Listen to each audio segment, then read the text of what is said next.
Hey everybody, this is John for MTG Nexus coming at you with another Boros Burn League here in Modern. This week we're back to playing Boros after playing a little bit of Izzet as kind of a change of pace last week. I wanted to see how the deck did. It was a deck that's kind of been a bit of a running meme since the Oko days in the format. One of the large contributors on the Burn Discord, Burke had made it. He's now kind of moved on to Slivers in the current meta. He's kind of getting known for that, playing that in prelims and such. But it was the thought behind it was basically you got to play Mystical Dispute and Ceremonious Rejection. So I updated it to play Mystical Dispute and Ether Gust. If you want to check that video out, go ahead and check that. I'll try to link it above. It was a fun little departure. We got by other factors. We could have easily 3-2'd that league had our Tron opponent not been packing late lines. But, you know, when people really want to be burned or get sick of losing to it, they can obviously have the tools to do it. But this version, a little bit different than the last Boros version we played. Last Boros version we played was all kind of a clear 4-of main deck, and then the sideboard had certain like 4-4-4-3. I think it was like 4 Skull Crack, 4 Smash to Smithereens. 4 copies of, what were the other ones? 4 copies of Core Firewalker, and then 3 copies of Rest in Peace were kind of what was going on with that list. So this version, we're back to running Path to Exile. That was certainly a card I missed in the 2 events that we did without Path to Exile. We also are down to 3 Smash to Smithereens. Smash can be a really good card, but in a lot of spots we're only boarded in 3. You know, there's a lot of decks. A lot of the red decks are bringing in both the Gruul aggro deck we played against and the Mono Red Prowess decks are packing Dragon's Claws. So this is kind of a necessary card in that spot. It's also pretty good against Chalice. Pretty good against any Stoneforge Mystic decks you run into. It's okay against the Ura Ozo decks. Your Uro Urza decks, they're not really playing Thopter Foundry, so there isn't a ton of like great targets for Smash in the matchup, so I honestly wonder how many Smash are supposed to bring in, even against an artifact heavy deck like that.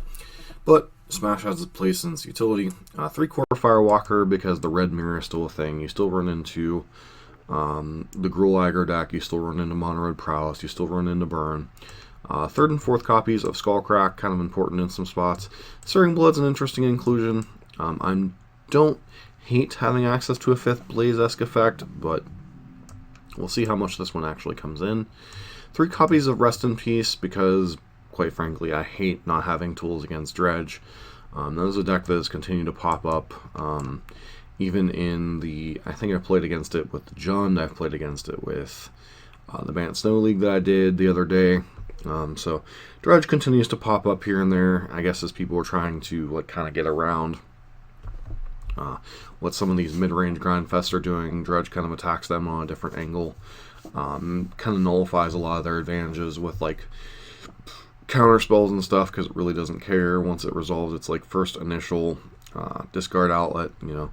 And there isn't a ton of graveyard hate. Like there's some incidental like Ashiok, there's a couple Rest in Pieces, etc. floating around to kind of counteract the Uro decks, but not a ton of hard graveyard hate, so Dredge seems to be in an okay place right now, even if it was a little bit weakened by the Faithless Looting ban. And obviously Path to Exile back in the deck. As far as the main deck, this particular list that we are running today, the person decided to cut 2 Lightning Helixes to fit in the 2 Skull Cracks. Previously I've cut like a Rift Bolt and a Skewer the Critics to get it in here. So we'll see how much we miss Lightning Helix. And then this version's only running 5 can lands as opposed to 6, and I think I'm a huge fan of that. I think the Fiery Islet a lot can be very awkward, especially if your hand's like Islet or Islet Mountain, and you like have 2 lands but can't cast any of your white spells. So it's kind of the main changes from the previous versions of Burn we've been running in the past couple weeks. As a friendly reminder, if you like what you're seeing on the channel, especially Jund and Burn and Modern, a little bit of Pioneer content, and we try to play some other Modern decks here and there just to kind of get a feel for how they are in the format. I don't always play them optimally, but I at least try to give them a try and kind of get a feeling for what some of the more popular decks our opponents are playing or doing. Feel free to subscribe to the channel. This has been John for MTG Nexus. Let's get into the league. We are back for match number 1. Unfortunately, we're on the draw, and this hand is a mulligan. So the reason this hand is a mulligan is we do not have a ton of 1-mana plays that are relevant. So basically the only 2 spells we can cast for sure. I guess you could throw Skewer the Critics into the thing. But this hand doesn't have a ton of upside. Number 1, we're on the draw. Doesn't have any creatures. And Burn, as much as people talk about people burning people out, Burn is very much a critical mass deck. This hand is even worse, so we're going to 5 here. Burn is a critical mass deck, and the Burn hands usually take to like turn 4, turn 4.5 to win. This hand's better. So, got these ones. I'm tempted to keep Sunbaked Canyon here just to have another. Definitely keeping, and we're putting 2 cards back. The question becomes, which cards are they? So, Bolt would enable me to be mana efficient should I draw another 1-mana play. So I think it's between Helix and Boros Charm as the other card. So I think I'm going to put back Helix and Canyon. It's either Canyon or Mountain here. Canyon allows us a redraw if we flood out, whereas Mountain reduces the damage we take. I think we'll go with Mountain since... Okay, so we're up against...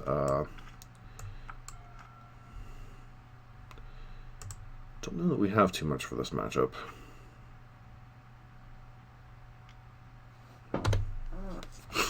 So the only thing this hand can do is pressure them, kind of reduce their ability to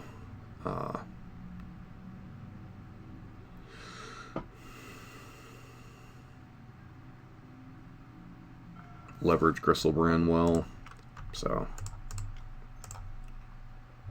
we're up against Neobrand, in case you can't figure out from the Chancellor of the Phoenix. They're usually a very fast combo deck that is trying to put a fast Griselbrand into play. The only card we really have for the matchups are the Skullcracks and the Path to Exiles. So, okay, am I dead?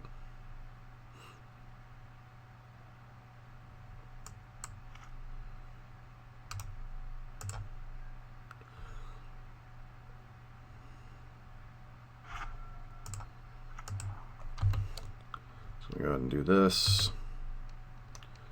Play out the Eidolon.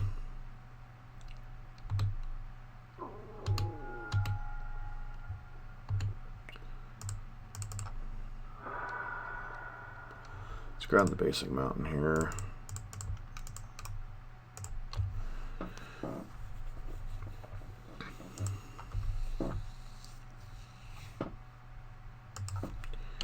Chancellor.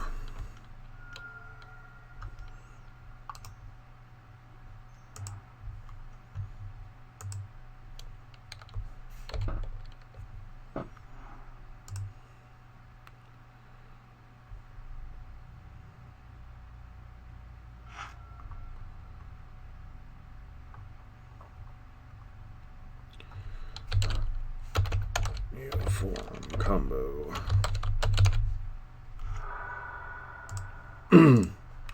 Wow, they really must have kept a speculative hand. I wonder what they were missing.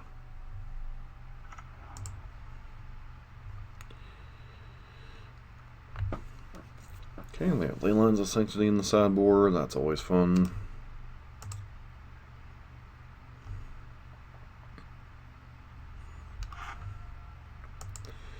Not going to worry about keeping up Searing Blaze here. Just trying to get as much damage in on our opponent as possible.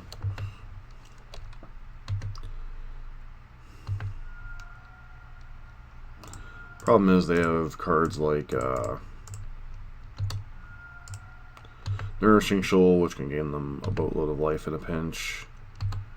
So at this point we're just trying to lower their life as much as possible and hope they can't go off.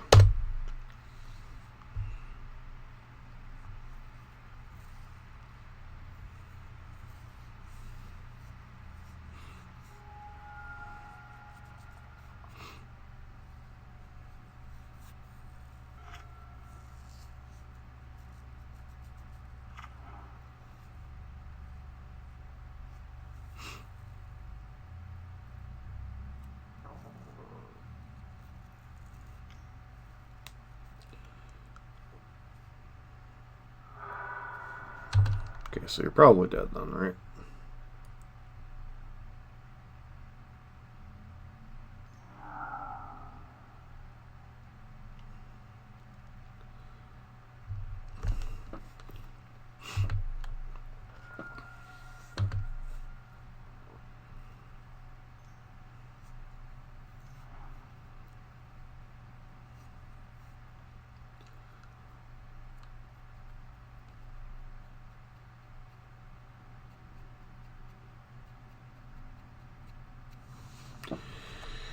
Alright, got there a little bit, stumbling a little bit. So we want the Path to Exiles to interact with Gristlebrand, which can potentially blow up their combo, and then Skull Cracks are also pretty reasonable in a little bit later game. Certain Blazes can all come out. They're just kind of garbage in this matchup, as usually when they're casting Allosaurus Rider, they're just going to go ahead and immediately win from there. Could potentially blaze like a Simian or a Laboratory Maniac as they try to win. The other thing to be mindful of is these decks often have access to ley lines on the sideboard in some number, so we might get punked by that in some spots. But without something like Wear Tear in our sideboard, there really isn't a ton we can do about that. And then need to cut one more card here. So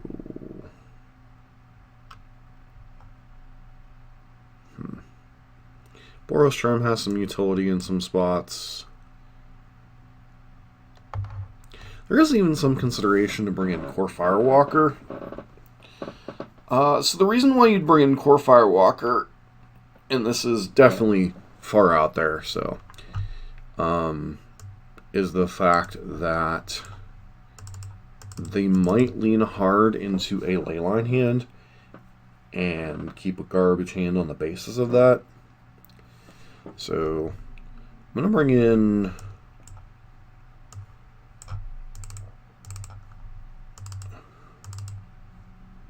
two Core Firewalkers just to have some additional creature beats. So, like I said, Firewalker is not a great card. It's not a good card at all in this matchup. But if your opponent is leaning really, really hard on Leyline to beat you, and you don't have any anti-Leyline stuff to bring in, it's just better to have creatures. Obviously, this hand's a mulligan because we don't have any lands.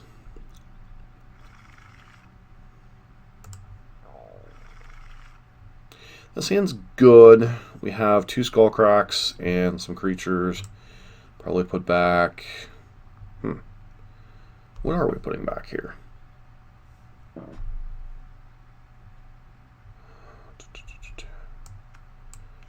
Having two Skull Cracks is amazing, but curving out is also amazing. I think we put back Skewer the Critics here.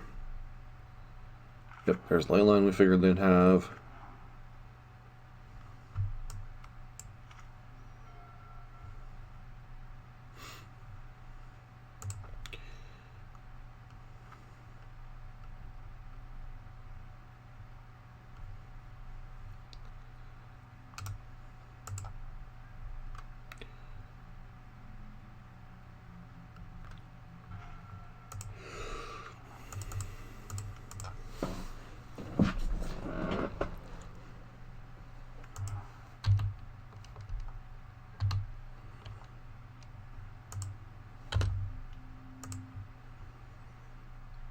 Okay, giving them lands isn't great, but, you know, do what we can.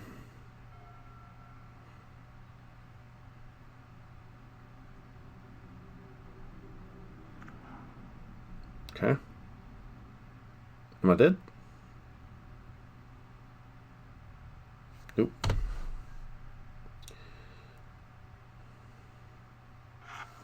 So they either kept a garbage hand on the basis of those ley lines, or they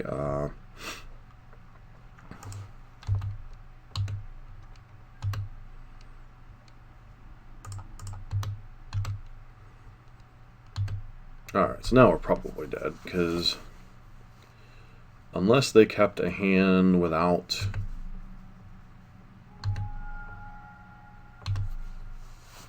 So I'm just going to suspend the Rift Bolt. So at that point I'm exchanging 3 damage to myself for 1 damage to my opponent next turn. So just presuming we're getting Gristle Branded here.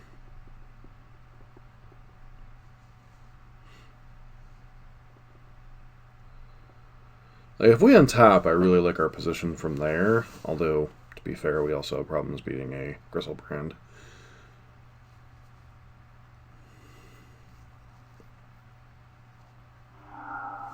Yep. Especially since they just had the Allosaurus Rider itself.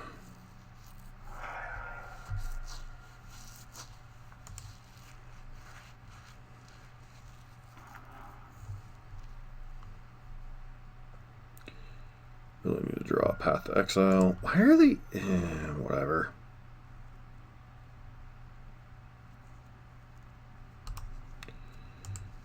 Sideboard. Yep, we're on the path. Just making sure.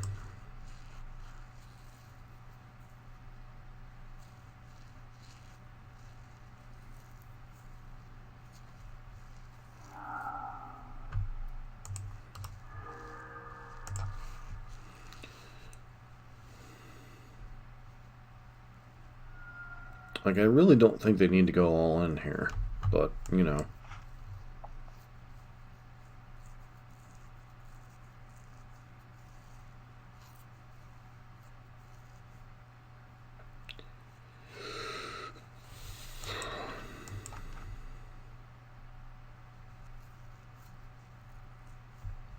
Feels like that's one of those, especially if you're running the 2 Gristle Brand lists, feels like that's one of those that you, okay,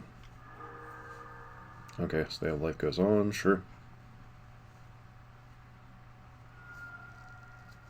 Opponent can always fizzle, so that's why we're going to sit here and see what they do.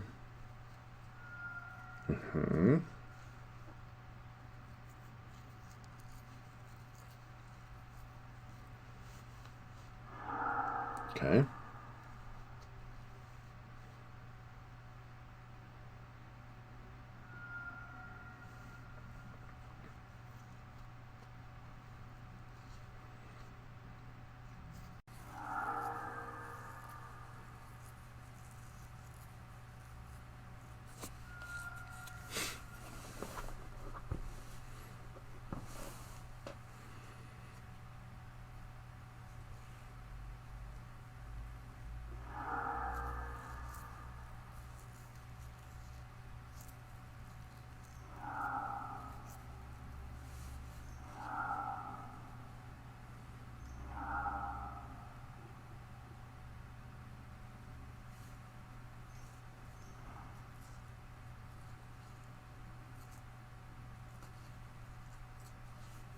Why wouldn't you float blue there?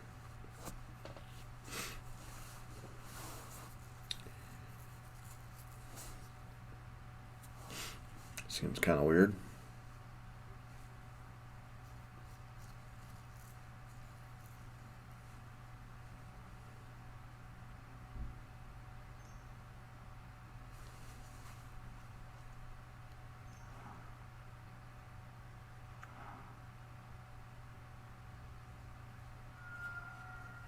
Cool.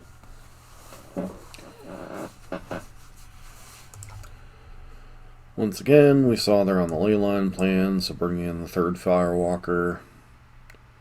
Once again, card isn't good, but when you're facing a deck that's going to aggressively mulligan, either to hate cards or to the combo, you need to bring in additional ways to interact with them. Path to Exile once again. I guess we cut a Rift Bolt here.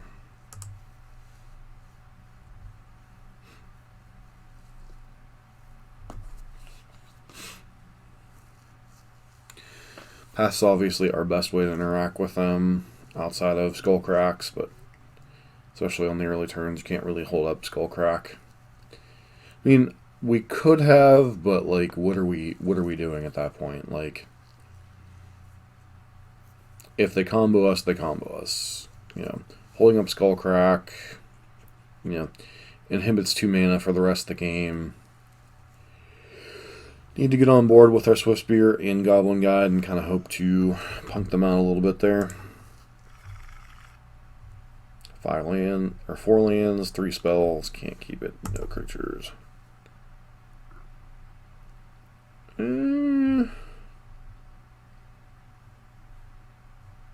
This hand admittedly is very risky.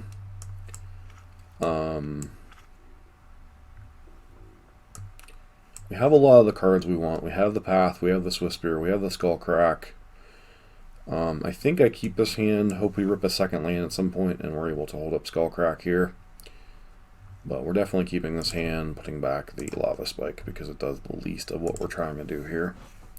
Bolt gives us a little bit of flexibility, and obviously the rest of the cards are pretty reasonable, especially in the face of potentially ley lines.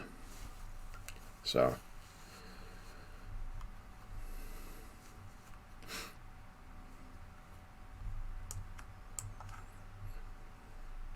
sure. I'm not in the least bit surprised that they're not going to be ley line.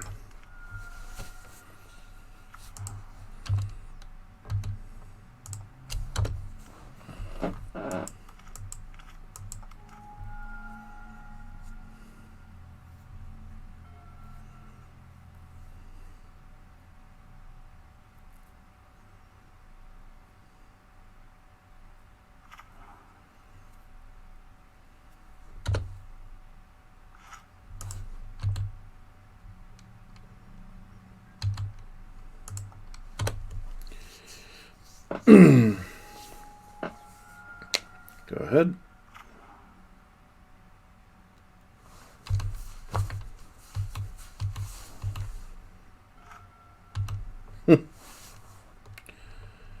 Eidolon's good if we ever draw a second land.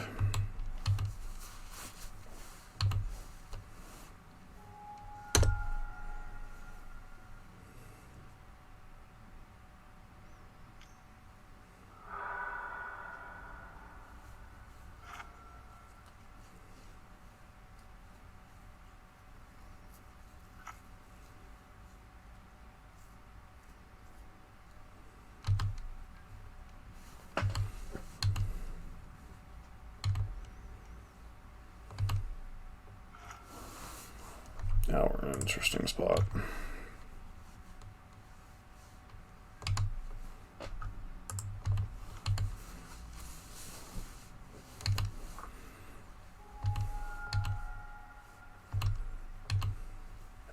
I think at this point we just hold up Skullcrack and Path and pass.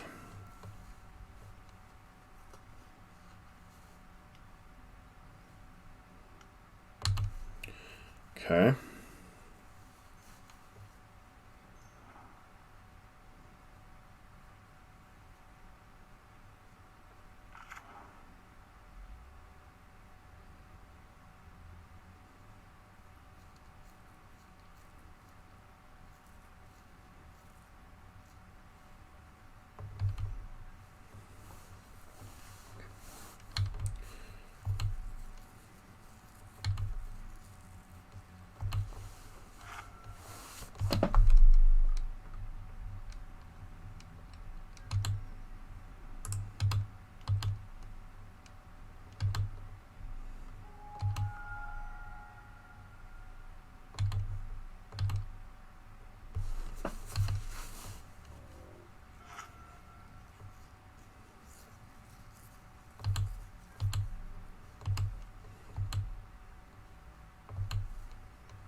Okay.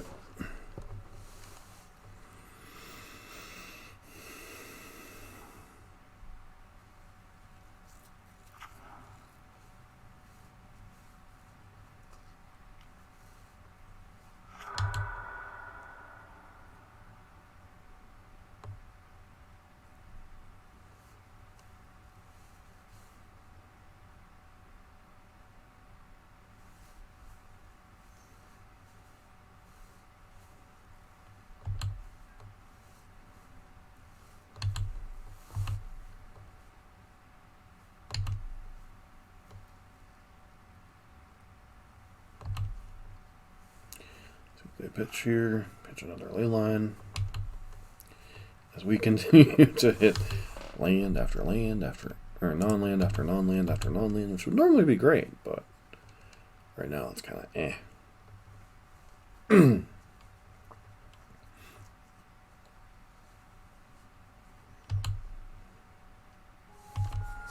Like, it's highly possible they have the combo rolled up in their hand. They're just hoping that we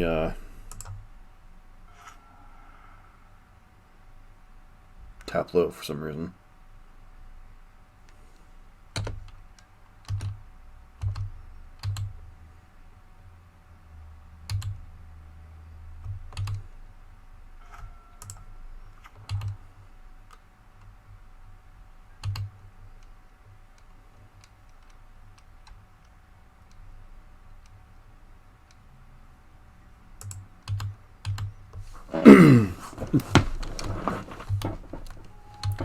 Question is, do I run out Eidolon here? I think I do, now that I have some mana.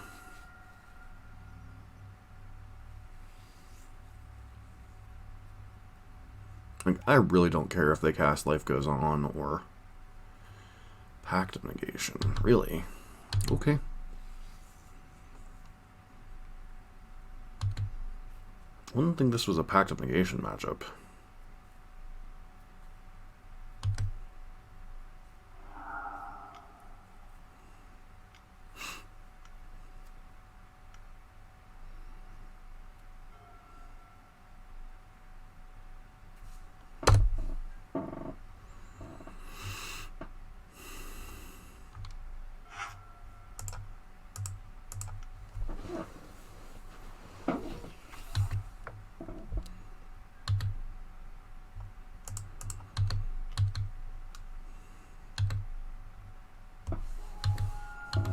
And get to hold up Path to Exile, and we'll double Path or Skullcrack, depending.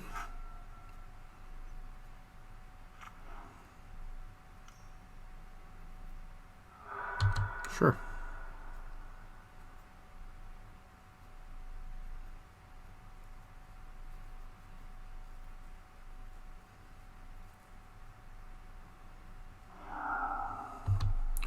Okay.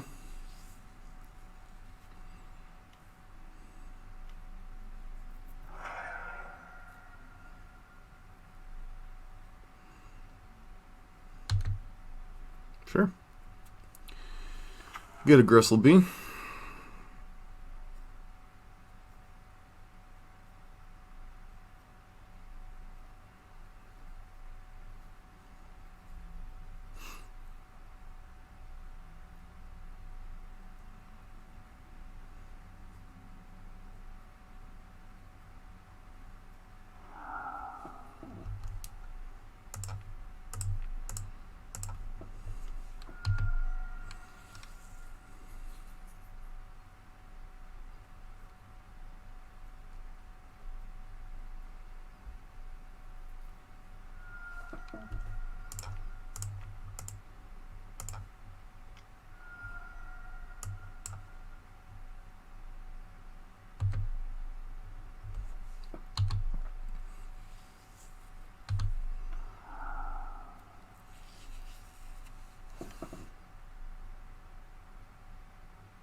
What you got over there, friend?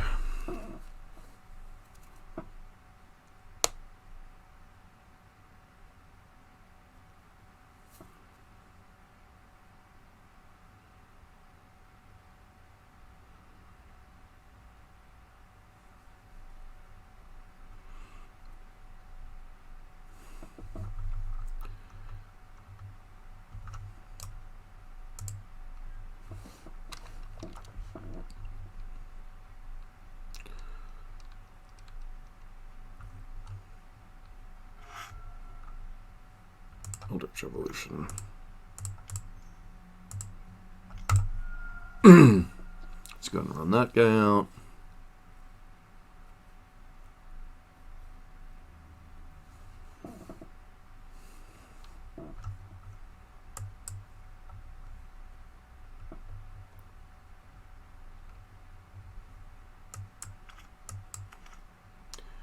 If they pack this, I'm definitely playing Core Firewalker. Summoner's packed in response, sure.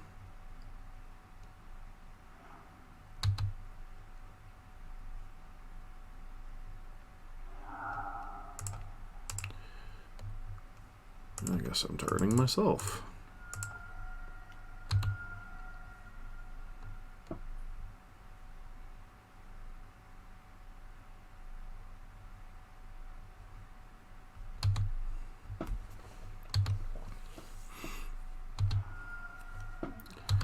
Very weird timing.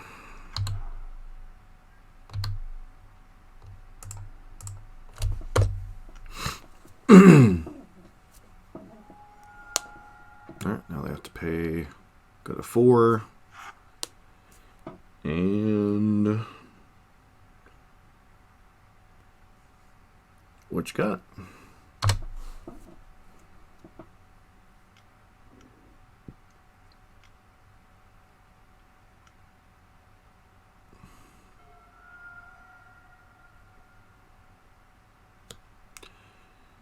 So you either have another Nourishing Shoal here or you're dead. I guess Land Life Goes On might buy you a turn.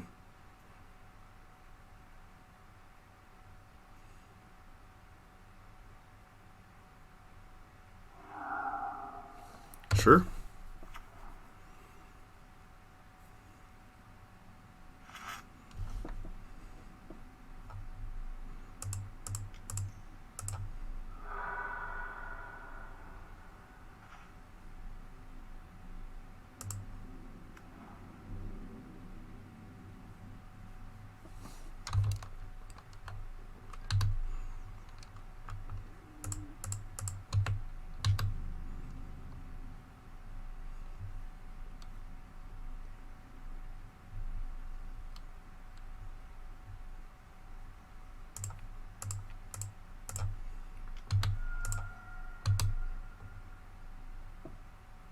Am I dead?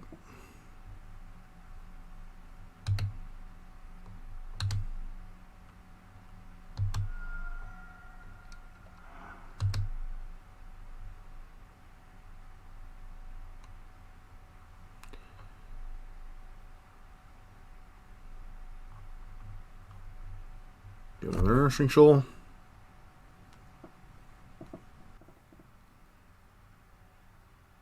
Alright.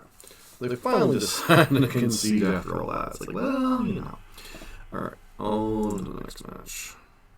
And we're back for match number 2 here with Boros Burn in Modern. Hands okay. So the best burn hands are like 1-drop and Nylon, 1-drop and other stuff. I think this hand's fine. I think we just lead on Mountain Pass.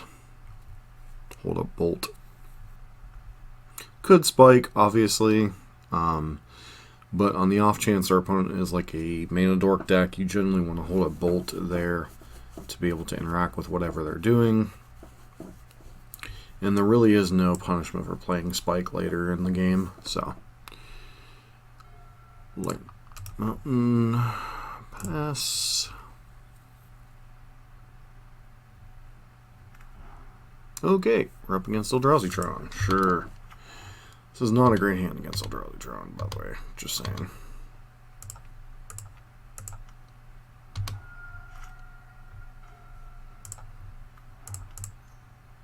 Their plan's still to run out Eidolon here. That way, if they spend their entire turn doing things, it's fine. Chalice wouldn't be great.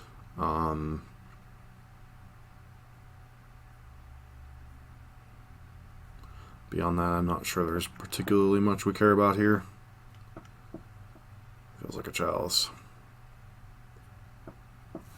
Confirmed. Chalice.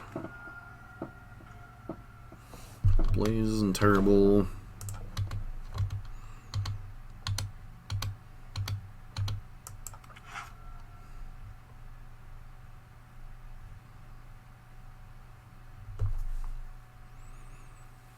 Hopefully if we're lucky and they have to spend the turn cracking the map to get a third land drop, we can put them to 8. Never mind. Yet no plays. Interesting. Alright, so Helix you.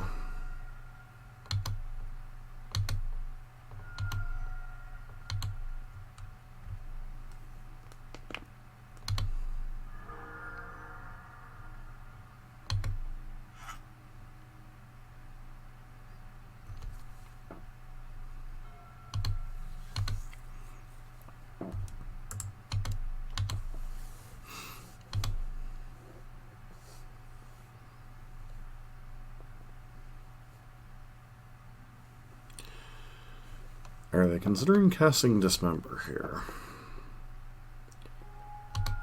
Guess not.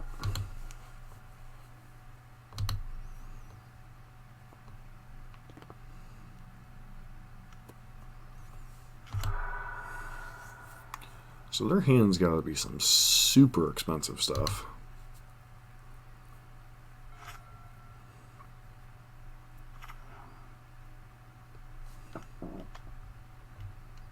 They did the smash. They did the monster smash. The monster smash caught on in a flash. The monster smash.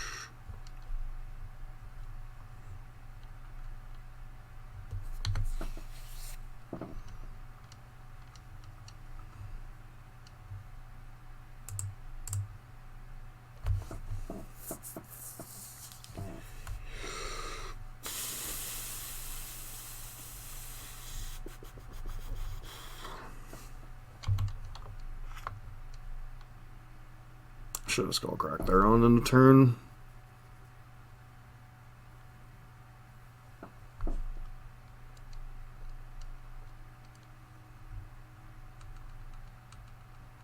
It's going to cost us a turn. I don't think it'll cost us the game, but it's definitely going to cost us a turn.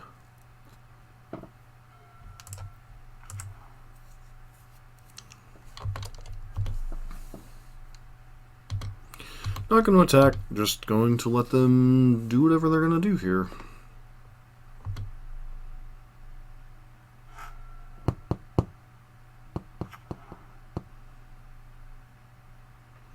They have access to 7 mana here. Okay, there's a smasher. Sure.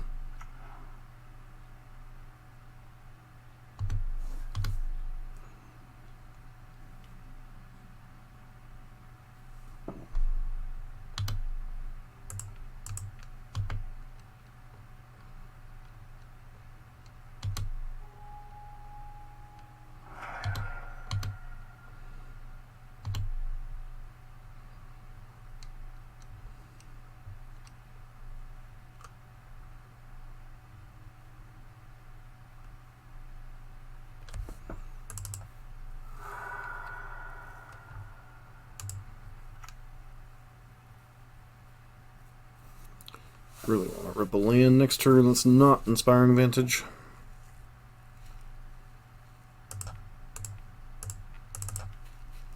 Take 2 here.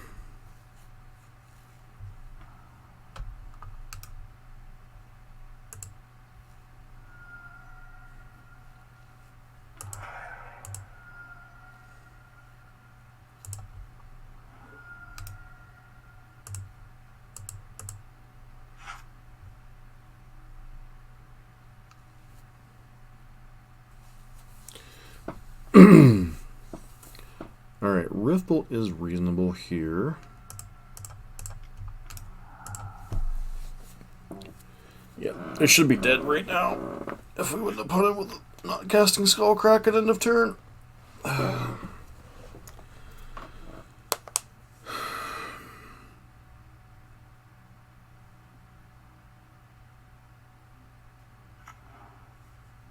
So 4, 5, 6 mana. What is this? Chalice on 3. Sure.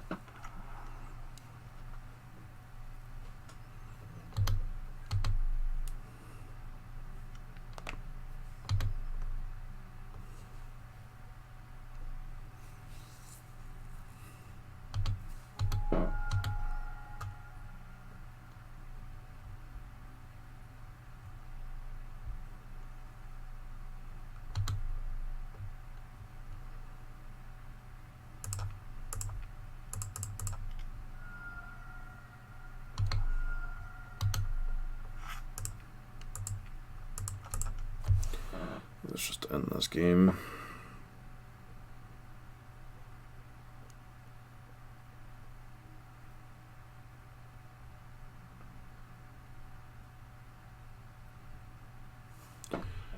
Alright, sideboarding. Definitely want the paths. Definitely want the smashes. So, Eldrazi Temple.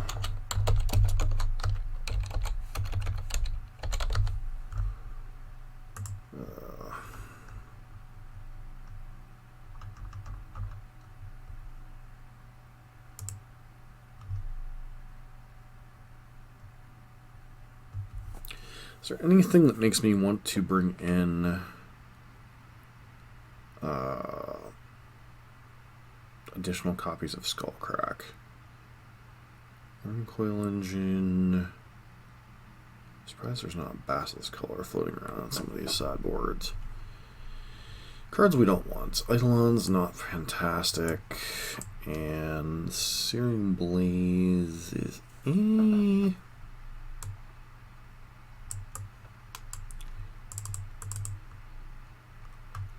Cut those, do that. Alright.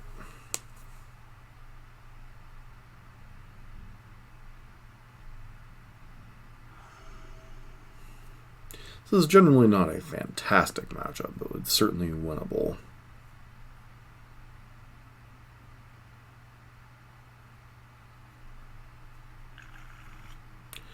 I think we keep this hand.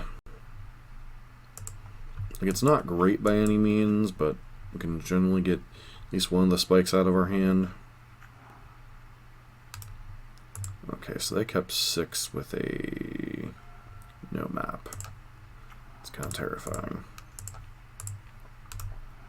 Does that mean they have Natty Tron?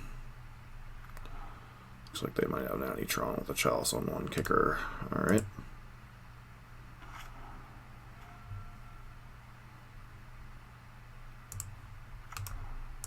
Turn.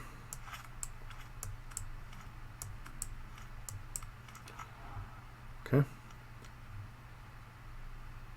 Okay, Blast on 1, sure. I'm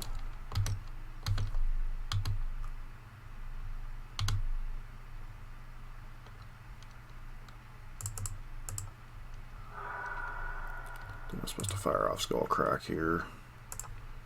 Fire off Skullcrack to the face and just skewer the critics that. Actually, do I skewer the critics that yet? These 2 are currently dead cards. Skewer this.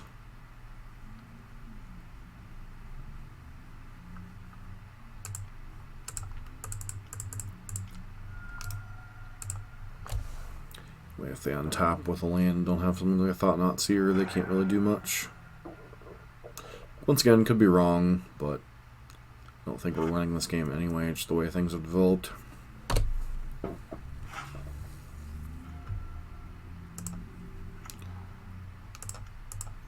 No, just go ahead and pass turn. I mean, if we ever rip a smash here, I think we're in great shape, but if we don't, then, oh boy. Rip the Natty Tron. Okay. Karn into what, out of curiosity?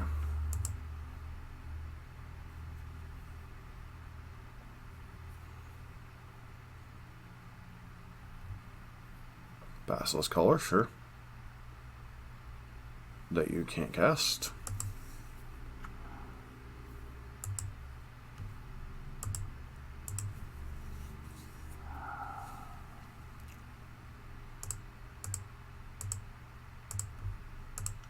Looking for a smash.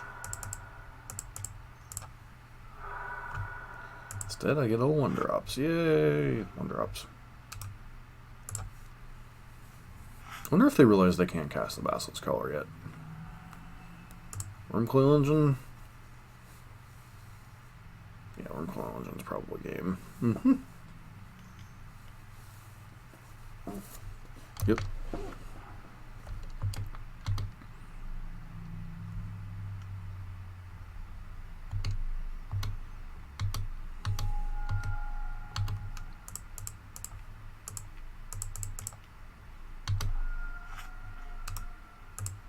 Alright, moving on. Am I disproportionately vulnerable to Chalice on 1 right now, or is it just the way... I think it's just the way the game played out. Once again, Eidolon not great in the matchup. Everything else is kind of in the sideboard, so just click submit, hope we draw a smash.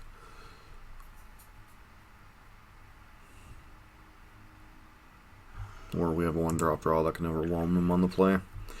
That hand's fine. We're not particularly vulnerable to Chalice. We have a 1-drop to pressure them.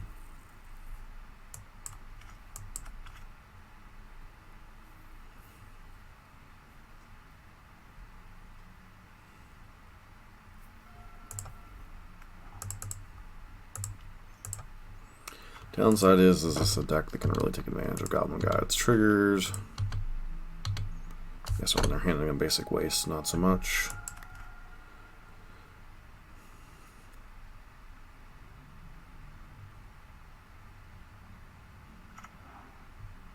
Tower into nothing. Alright.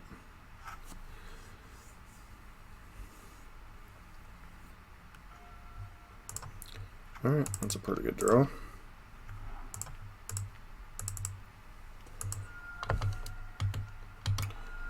So the kind of draw that can beat most Eldrazi Tron draws. Matter Shaper could be a problem, sort of. Okay, so Matter Shaper.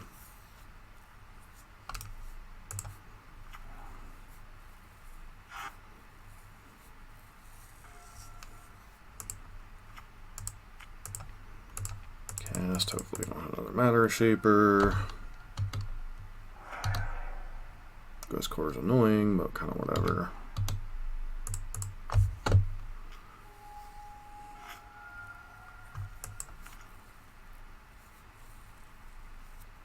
TKS, I think, would be the most annoying draw here. Okay, so they have access to 4 mana, 5 mana. Nope, this is a Thought-Knot Seer. Go figure. Get the Rift Bolt.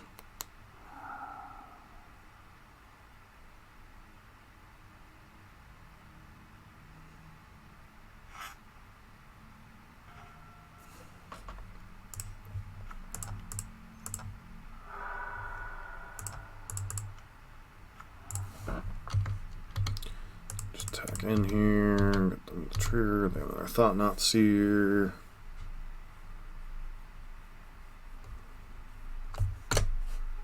We're going to 5. We get to Thought-Knot Seer us again.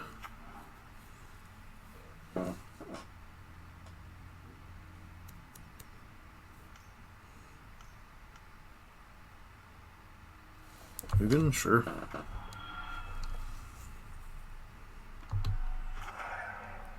Interesting.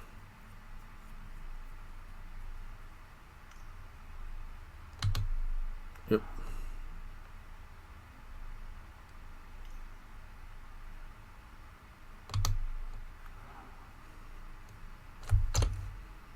Yep, you know I have nothing in my hand of worth value, so...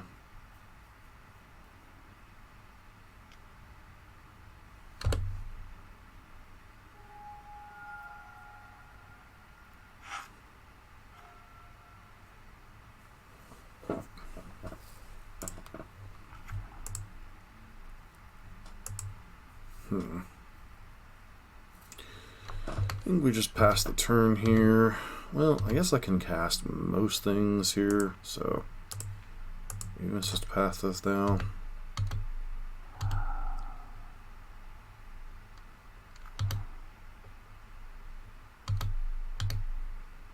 It's kind of annoying.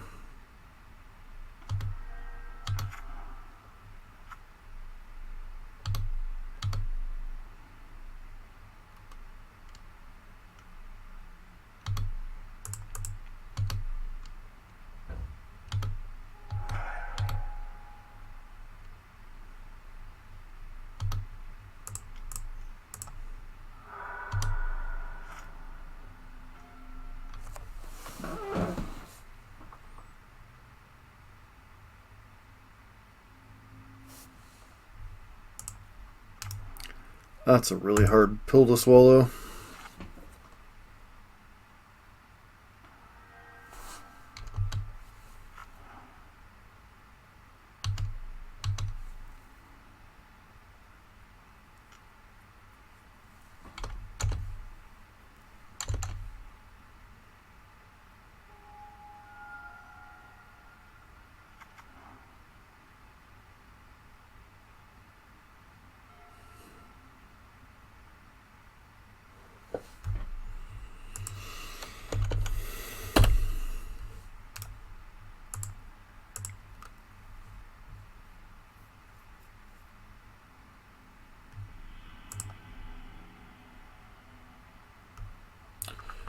That is a really hard pill to swallow sometimes.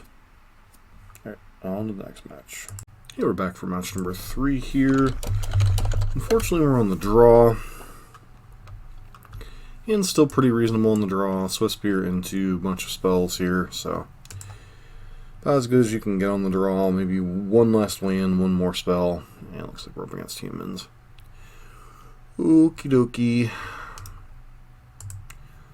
Looks like we're changing our how we focus on things here.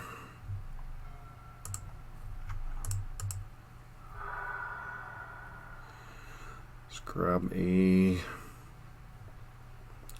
mountain. And hold the elf.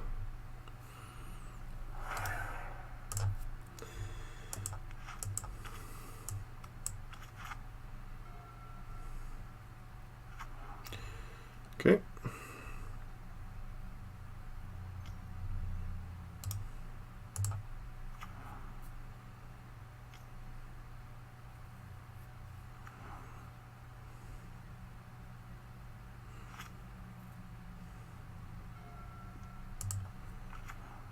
Interesting choice here. So I can either get Guide and Swiss Spear down, which I think I'm going to do this turn because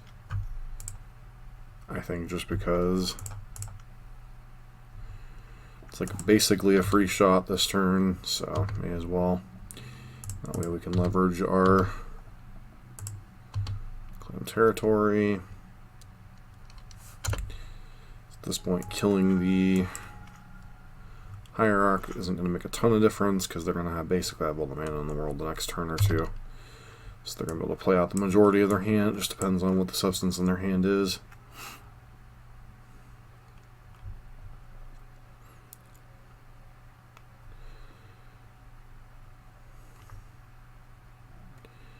Yep, Kitesail Freebooter. Knowing the little card that it is, gets to take Searing Blaze here.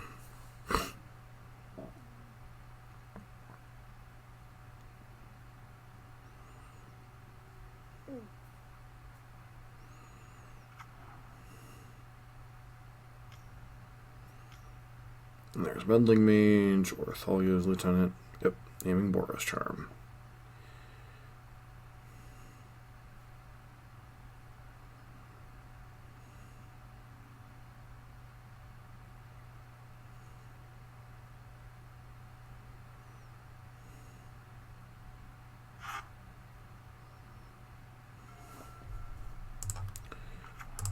Alright, well, sacrifice this, maybe we'll draw a bolt.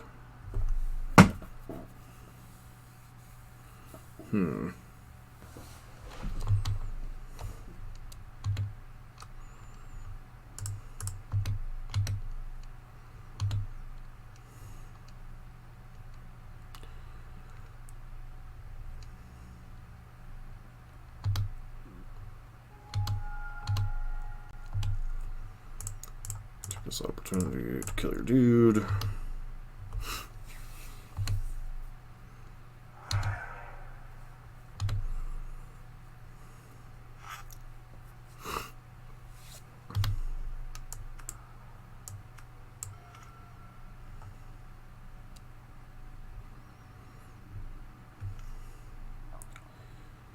Yep.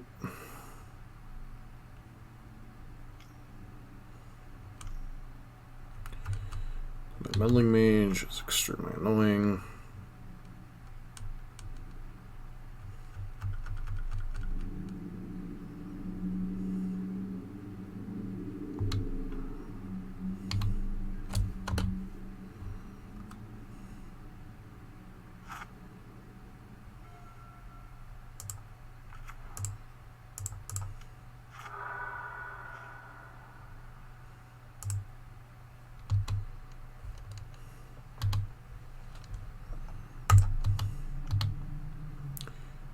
Okay.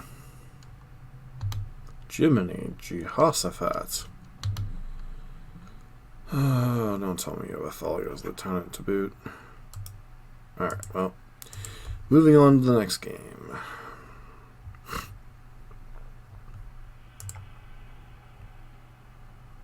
Kind of rough going humans and then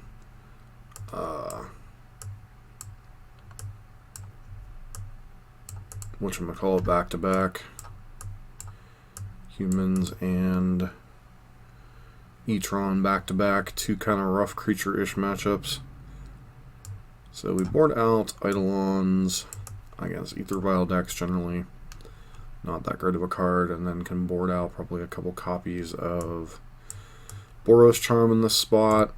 Some people talk about boarding out Skewer the Critics in this spot. I'm not a huge fan of boarding out things that interact with what your opponent's doing.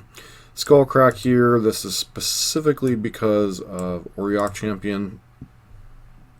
Otherwise, you'd leave something like Boros Charm in, but allows you to attack in, get them to block with an Auriok Champion, and then Skullcrack them.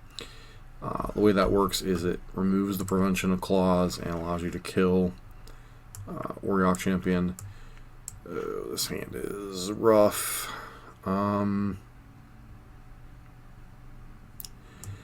I don't think this hand is good enough. We're not applying pressure with a 1-drop. Well, so we have 2 answers to creatures, which isn't great. 3 Skullcracks, which is a little much.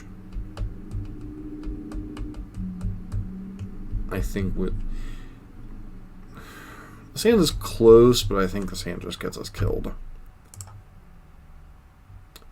This hand isn't great, but it's a little bit better. Probably put back the Boros Charm or the Lava Spike here. Probably Lava Spike.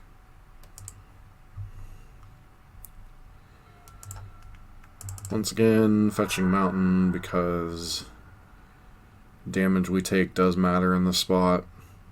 They have no way to really affect our mana per se, in terms of like Ghost Quarters or anything like that.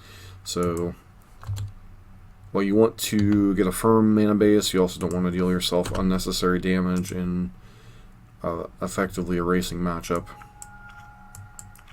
So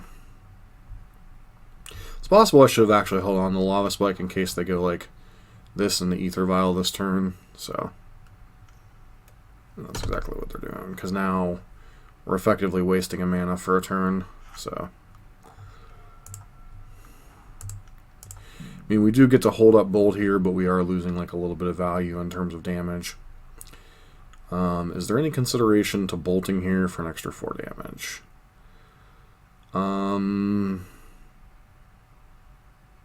Maybe? This puts them to 15.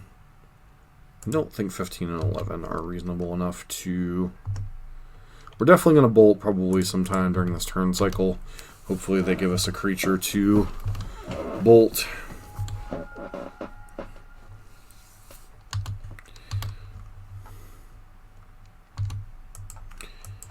The bad thing is if like their first creature is Auriok Champion, we like have almost no prayer of winning the game.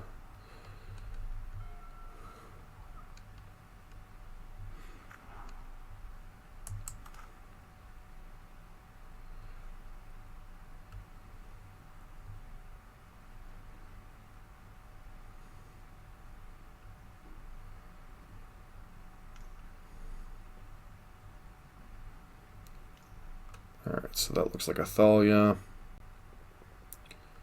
Which is annoying in and of itself.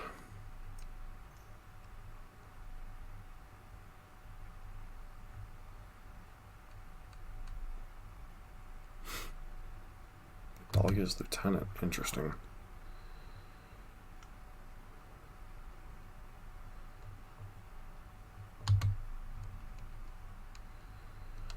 They're playing in response. Interesting.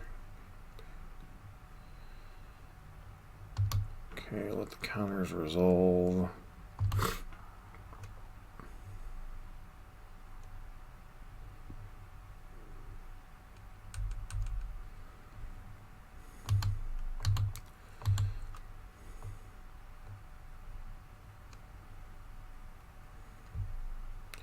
So if I could guarantee draw another land next turn, I would hold on to this bolt. But as I can't, I just have to get that out of the way.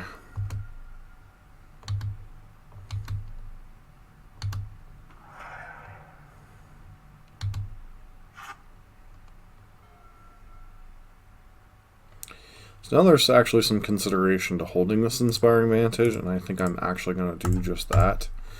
So the reason why you hold on to this Inspiring Vantage is to be able to trigger Searing Blaze next turn, potentially. And yeah, it's only a 4 out of, whatchamacallit, outer here, but...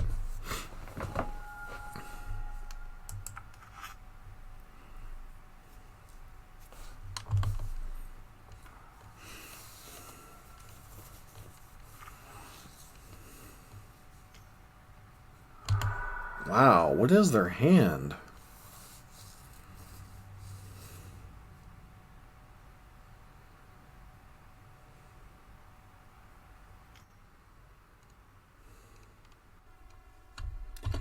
Sure.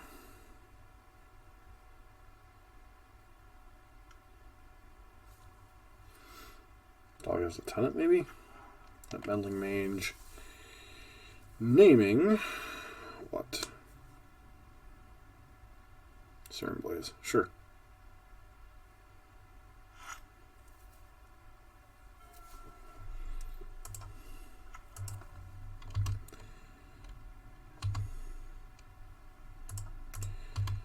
I think I am very willing to trade.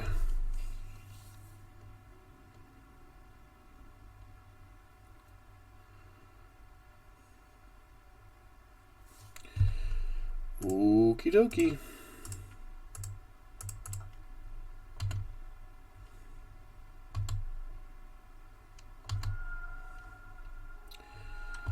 Basically, any bolt effect kills you at this point. Which is generally where you want to put humans. Because, a lot of times, like at this point, our creatures are just like chum blockers to buy us time. Once they kind of turn on the board.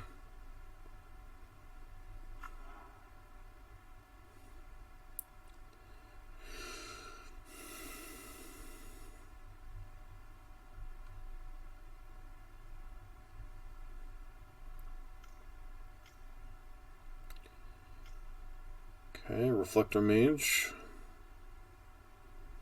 Yep.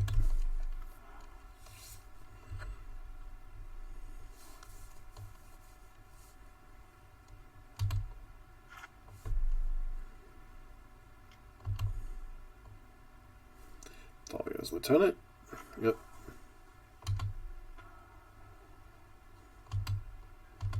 So I think they should swing with, yeah, Meddling Mage here, swing for 4.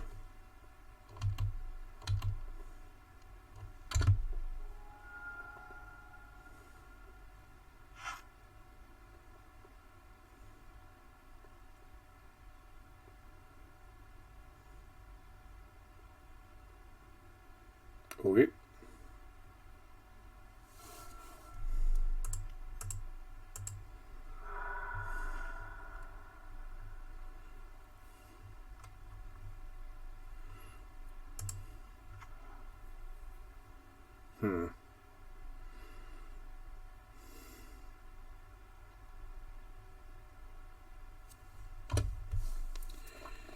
Pass the turn. Well, the downside of putting Path to Exile on your deck is, like, in this spot it'll buy you a turn maybe, but it's also significantly worse than if you'd drawn a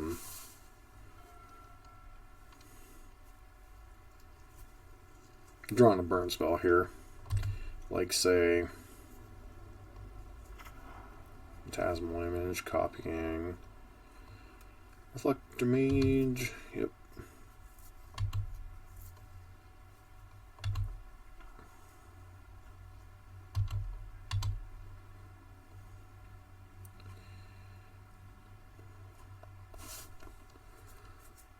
Alright, so do I path here or do I crack?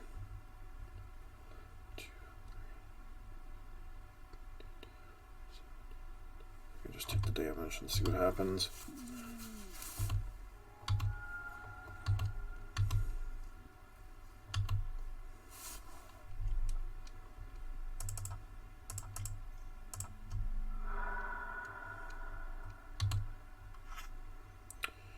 Alright, hopefully that should do it here.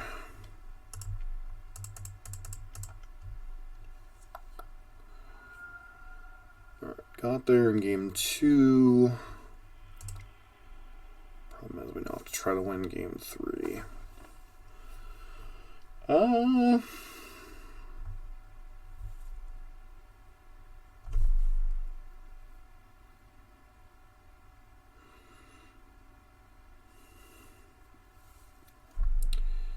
Smash to Smithereens is an interesting card in this matchup. Like, if I had any other weak cards, I would consider bringing it in potentially.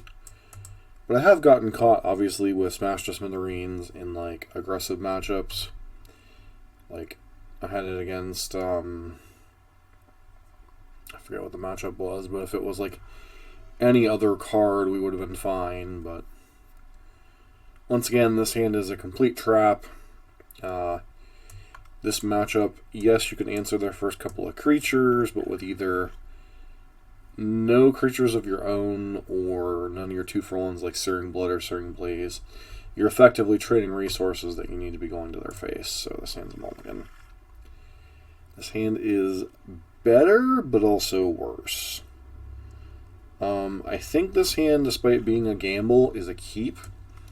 Because of the double Searing Blaze and the double Bolt, you put back one of the Lava Spikes and hope to rip a second and third land, really. So this hand is a gamble. We're already on 6. So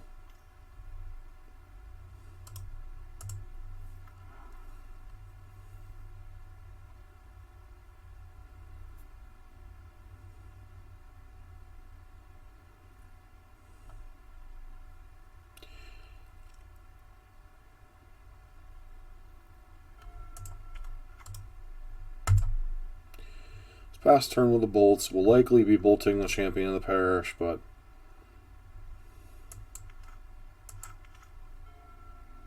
they may present an even more annoying target. Unlikely, but quite possible. Yeah, see, that's going to force us to bolt the Champion here now. Don't need to rip a land to cast anything. Well, I guess Goblin God we can cast, but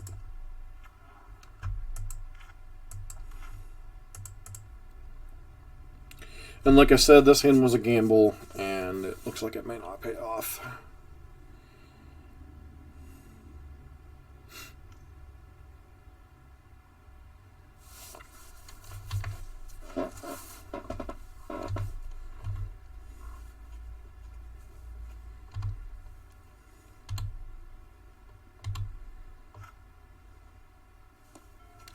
So now it becomes interesting of, do we bolt Thalia, or do we bolt Noble Hierarch?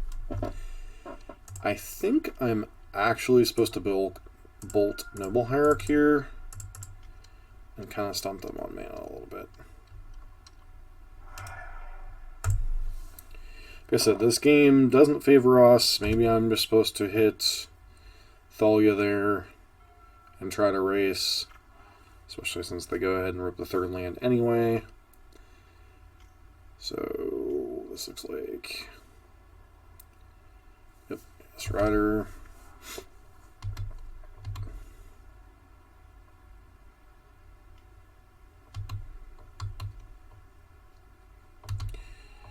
Not going to chump block quite this turn, but we are definitely behind in the race.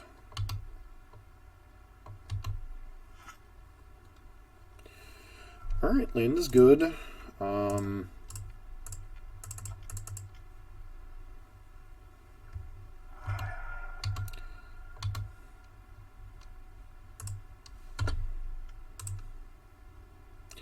That's going to be the death knell of us.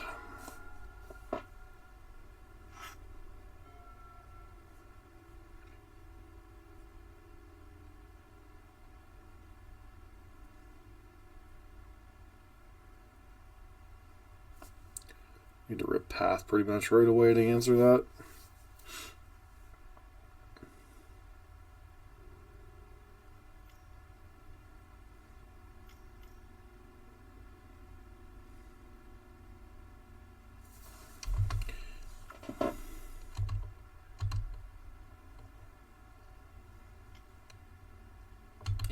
Put us to 8.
Ether Vial's a bit of a dead draw for them.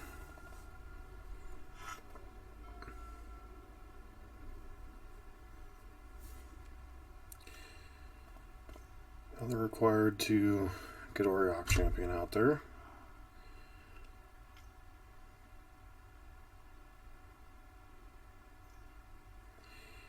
Yep, Thalia attacks your spells just as much, my friend.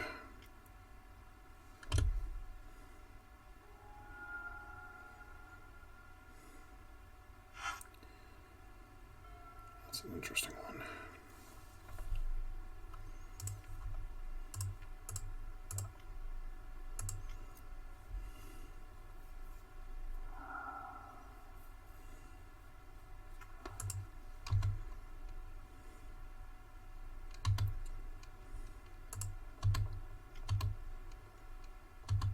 Alright, so they're going to have all the mana they need next turn. So I think my best bet here, so if I crack this, go to 3.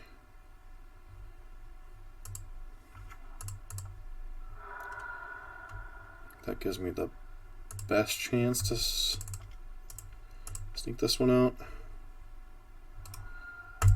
There's some things that kill us here. Thalia's Lieutenant kills us here. Another Mass Rider kills us here. Noble Hierarch kills us here. Mayor of Averbrook kills us here.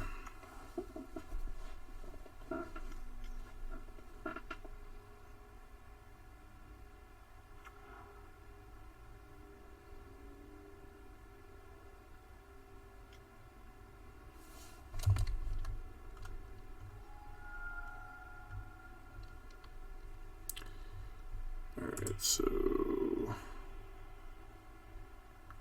allow us to draw the last card or not? Apparently not.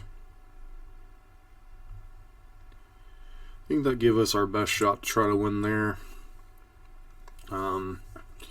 Obviously it's a risk, but you have to... Basically, you can't beat certain things, so... Like, chump blocking for a turn doesn't buy us an extra turn, so, or does it? To 5, and we have to hit runner. I think we were better off trying to race like we were, but... On to the next match. We are back for match number 4. Unfortunately, we're on the draw again. This hand is a mulligan, 4 lands, and only 3 burn spells, just not enough to justify keeping this hand.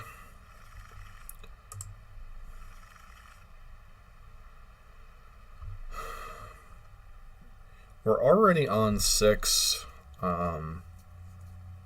This hand's got some good ability to leverage Swift Spear into Eidolon potentially. And even without another land drop, we still have 4 plays. So I think we keep and bottom the Lightning Helix. While Helix is great in a spot where you're trying to race or whatnot. Goose. Okay, so we're in some trouble. This is likely Temur Uro.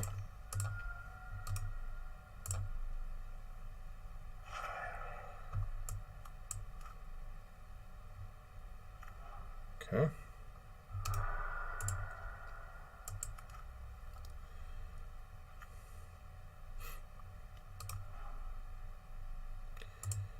Okay, so they have Metallic Rebuke also available, which is potentially annoying.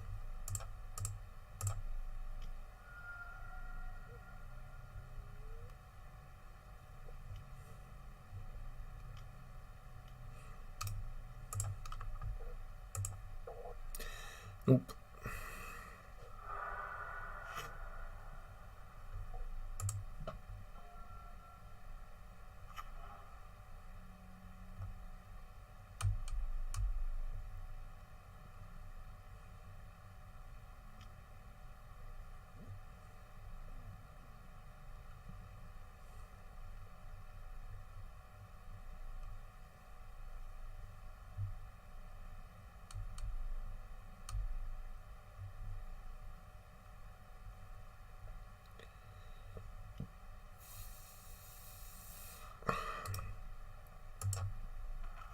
Okay. You find out who your friends are.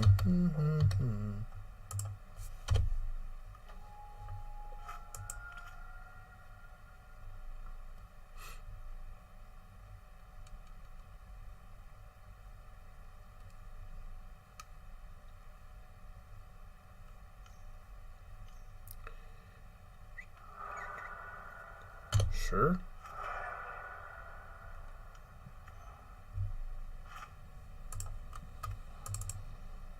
So I'm going to fetch, even though this deals us quite a bit of damage. Eidolon, go.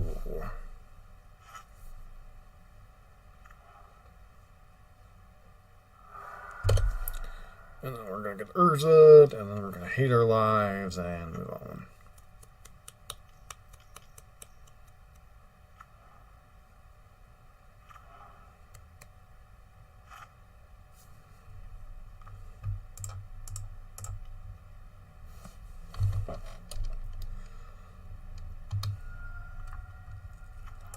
Deal ourselves 3 to kill that, so we're basically killing ourselves with our Eidolon and our land.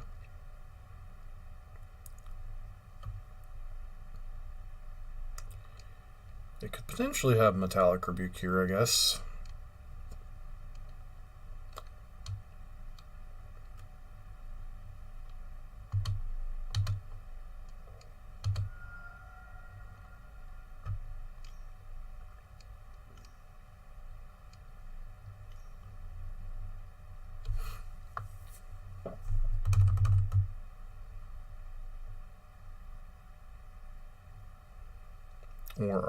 Or Archmage's Charm.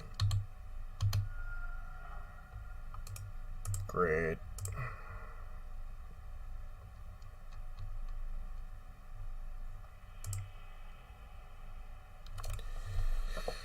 Alright, so we don't know if they have the red splash or not. I'm not sure it particularly matters.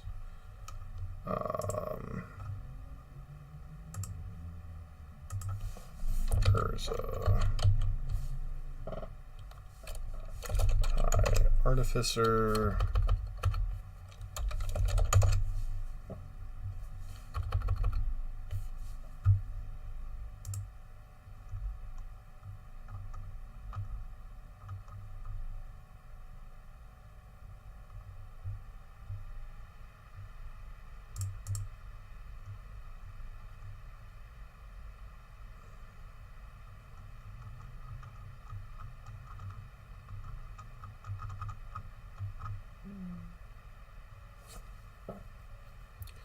So they already have the Uro's main.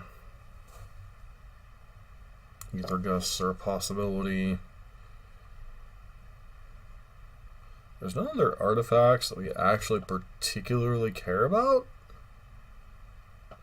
So I don't think you actually bring in Smash in this matchup. I think it's 2 Skull Cracks and maybe 2 Paths over Blaze. Blaze in small numbers is fine because it kills, I'm going to call it Memory, so Lightning Helix and maybe 1 Blaze, 1 Skewer the Critics. So like I want to draw the first Blaze, I want to draw the first Skewer the Critics, but I really don't want to draw multiples of both. So hence why I'm shaving like that.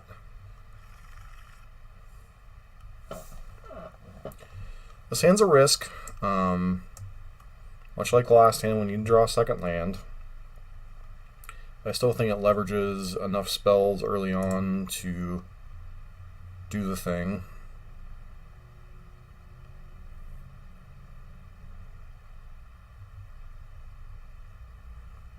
A lot of people are just like automatically mulligan 1-land hands. I look at a 1-land hand and go, okay, what can this hand at its peak do? And this hand at its peak is very powerful.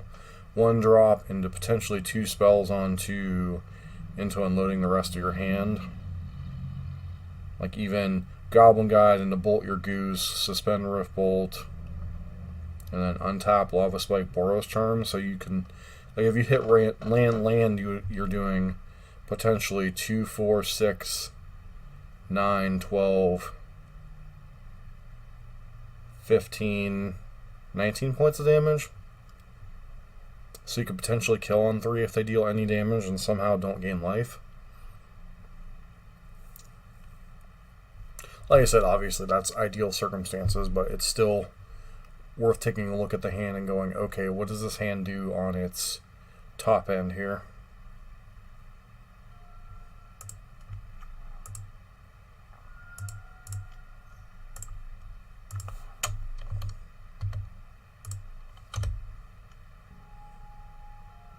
Get an island, which is unfortunate. Can they play a tap land? Sure.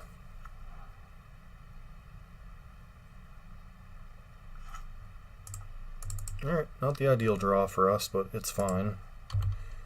Well, actually, it's close to ideal this turn. Any other turn, it might have gotten worse.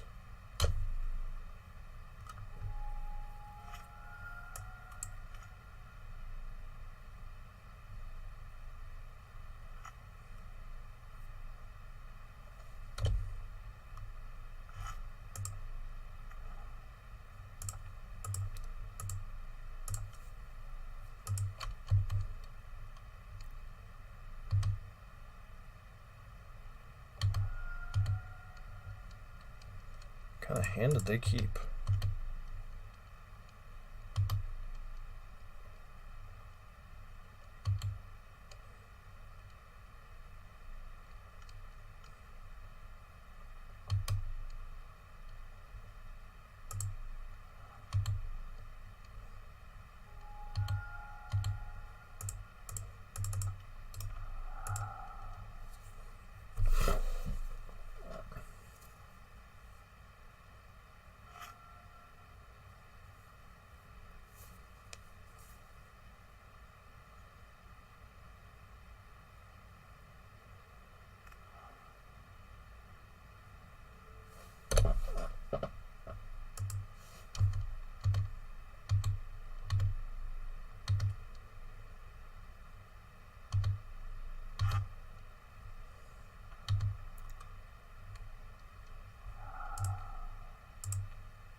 Okay, another land. Kind of unfortunate, but that's life.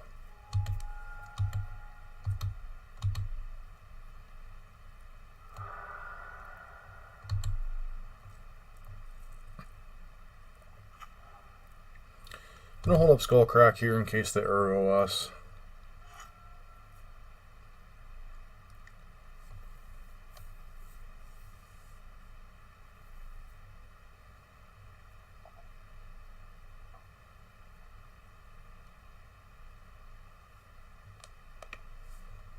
Like, they could just play Goose and plan to crack the thing. It's certainly one way to gain life. Keeps our mana occupied.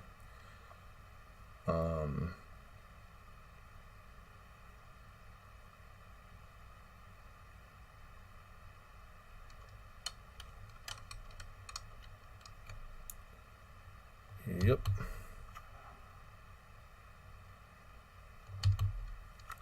See if they crack it immediately. Looks like they're not going to.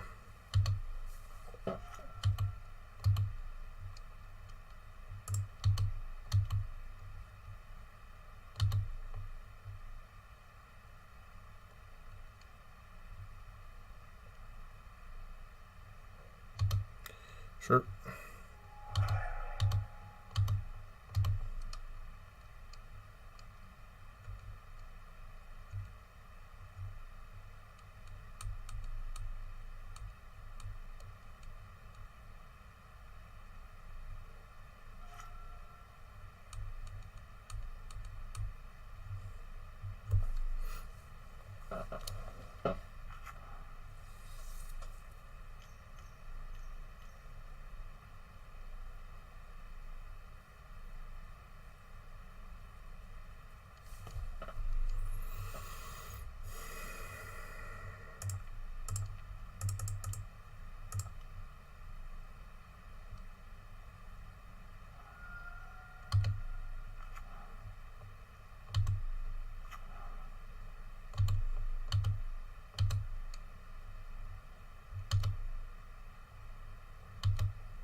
Okay, this will force them to crack the.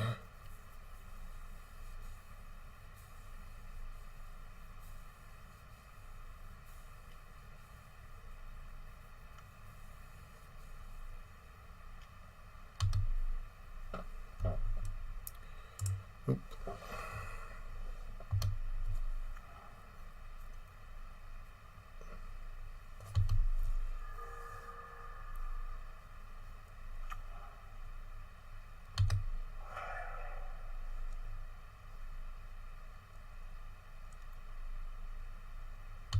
Yep.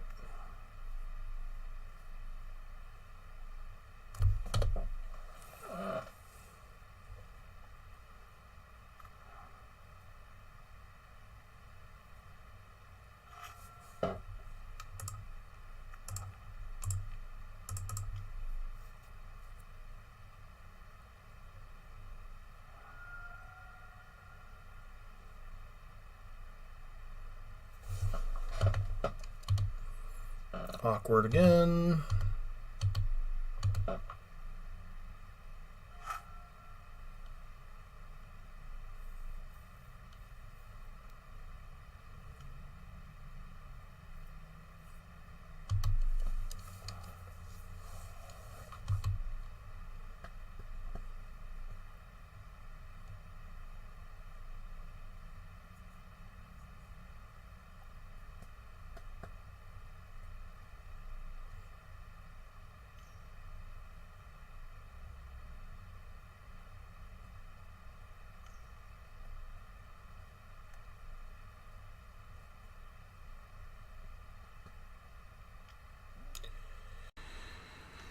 All right.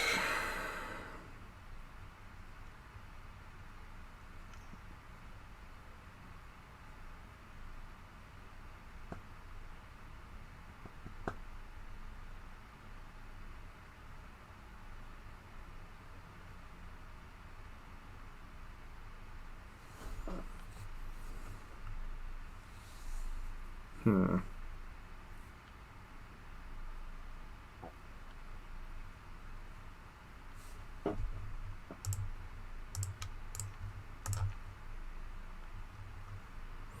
now they have to make up their mind what they're going to do.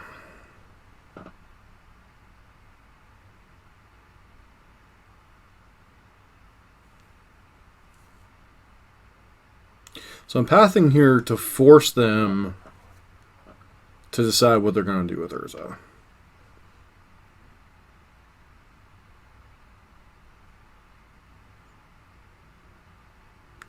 So if they don't crack...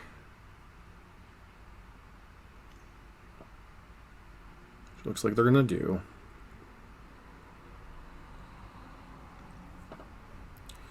So that'll put them to 7. Up to 10. Can bolt them down to 7. And then...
So they can crack 2 to gain 3, which is annoying.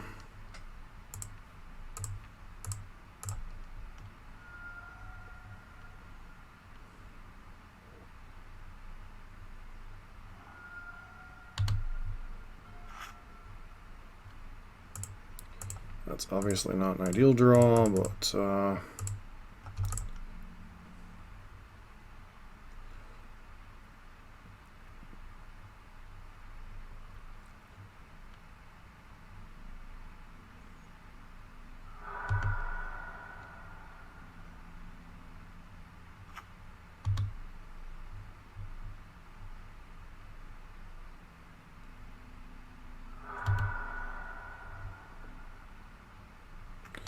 they're going to survive at just 1.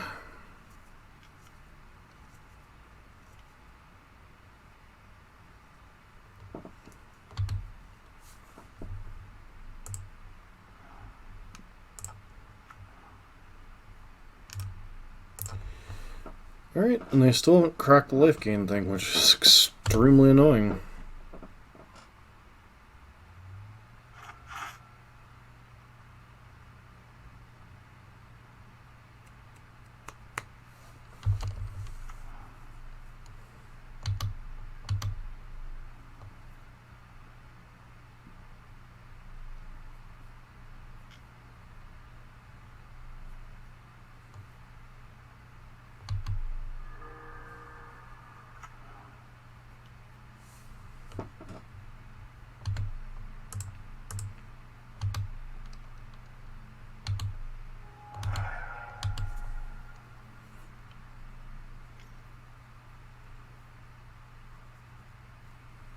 Gal Blast for the win.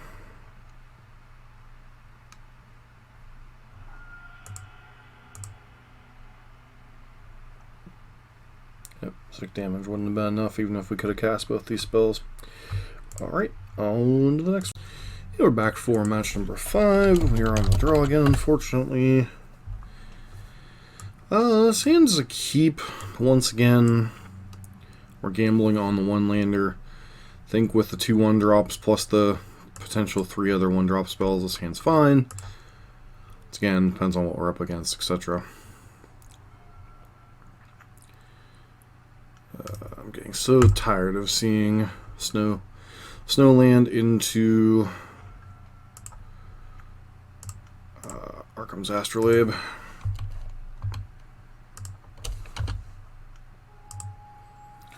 Alright, so up against either Bant Snow or Eurosa again.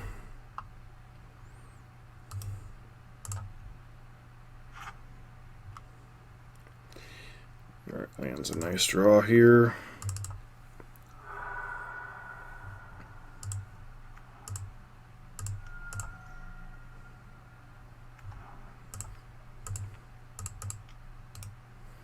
Actually, that was a mistake. I should have cast Riftbolt there.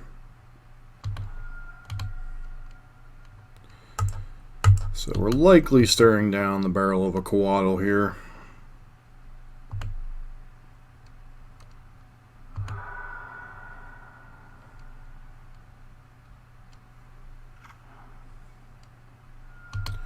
Really?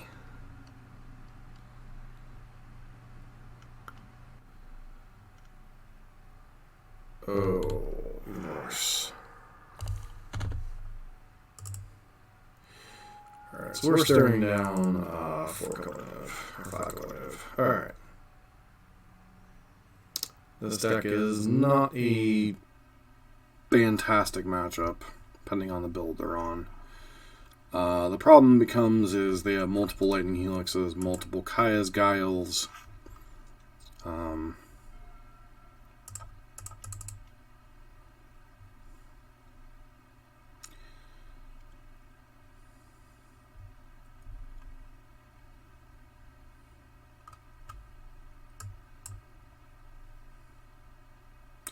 Playing the Eidolon here to force them to play face up if they have a Coatl or something. Some of the older builds of the deck had things like Coatl and such. Obviously the newer one's a little bit more controlling based. Another Lightning Helix. Going after the Eidolon.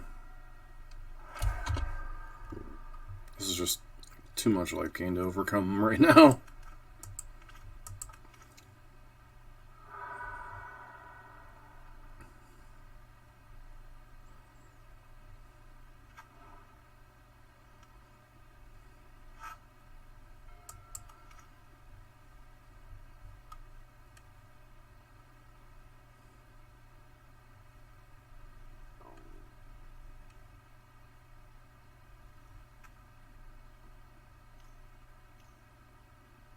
Glittering Wish for what?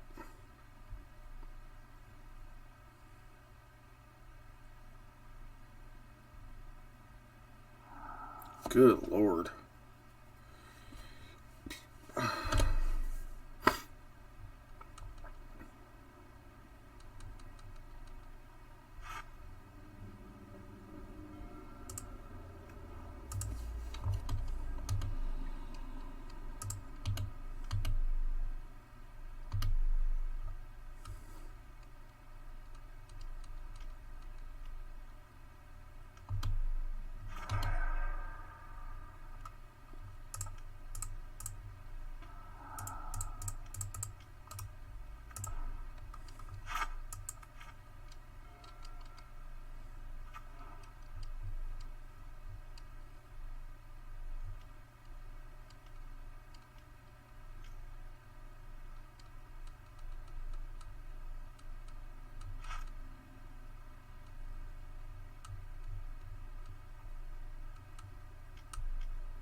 Yep.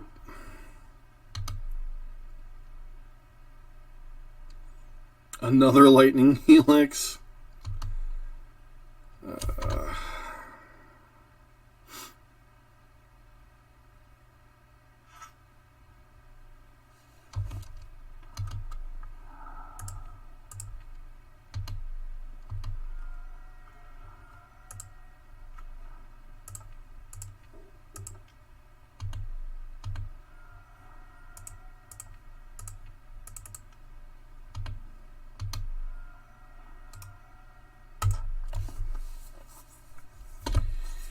Pass turn.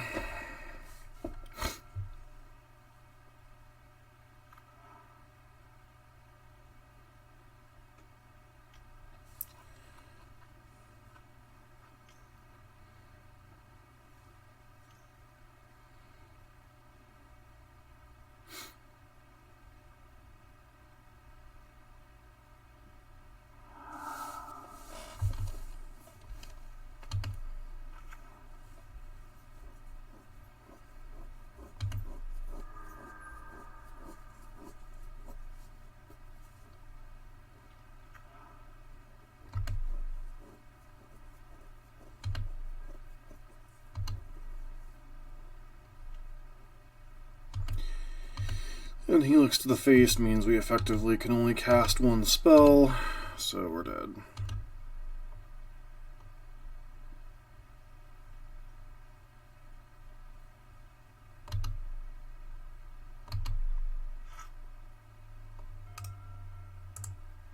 Should have cracked the canopy there, but we were effectively dead anyway.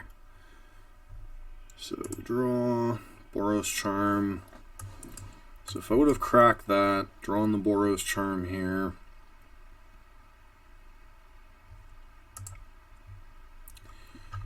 Alright, so Niv, is it Reborn?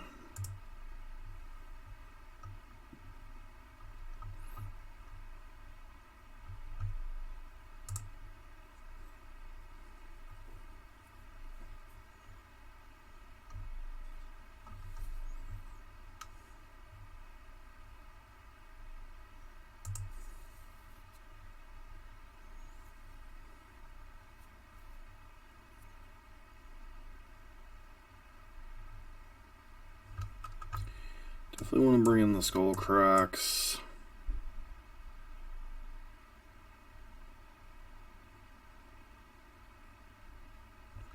Could bring in like 2 copies of Path to answer Uro and Niv. It's not great, but it's something at least. Get rid of these Searing Blazes.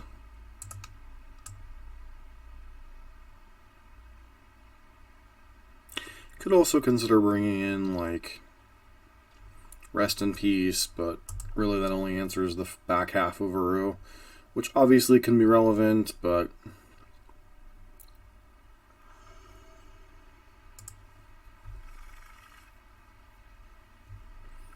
Sand's okay. It's not like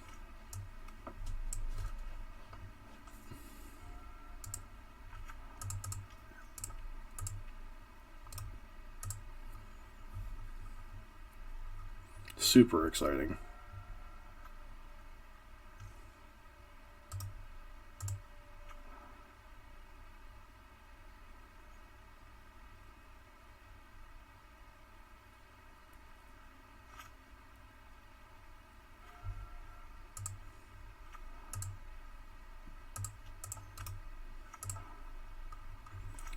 Pass turn.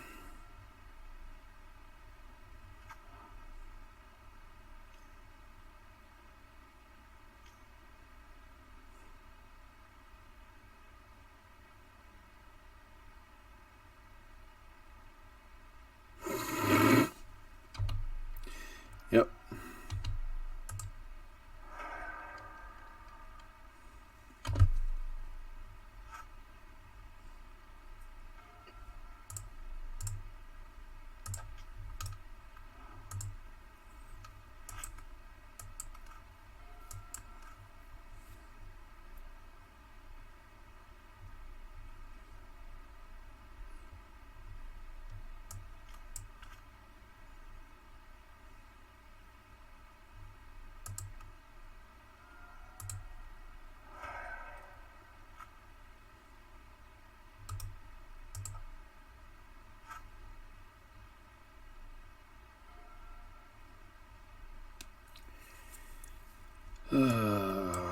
Awkward spot, but I think we just pass through the turn.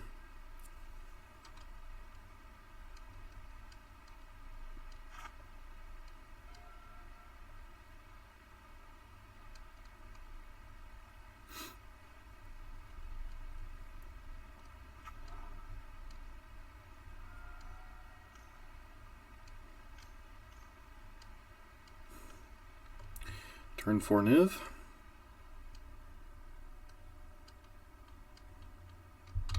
See what they go get before I cast any of my spells.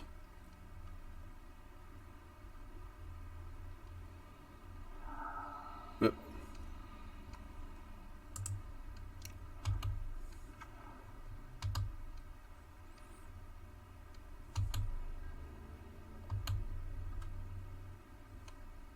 So they basically got a...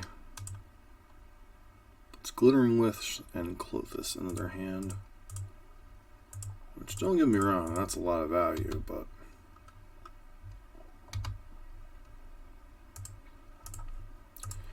Suppose theoretically possible to beat.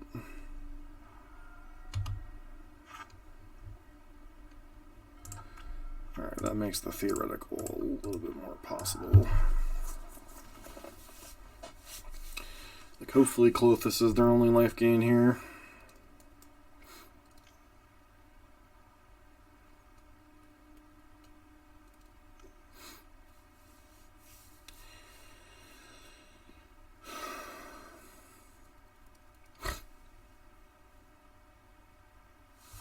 Yep.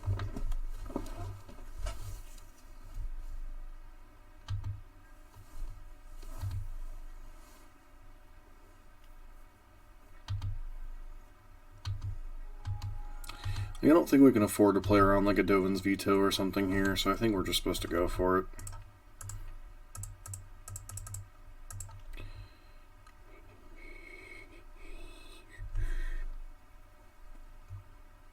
The fact that they can't cast Glittering Wish here, I suppose.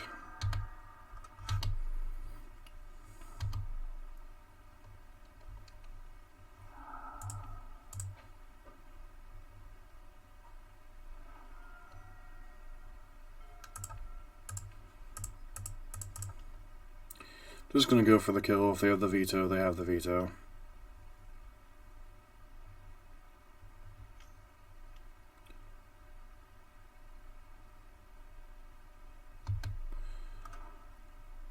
Put them to 2. They go back to 4. Alright, down in the lock, we really couldn't play around anyway.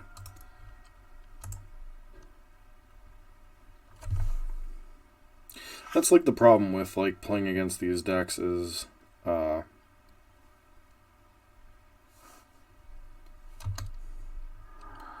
you're never quite sure which hate cards or whatever that they're on, or like counter spells or removal spells or those kind of things.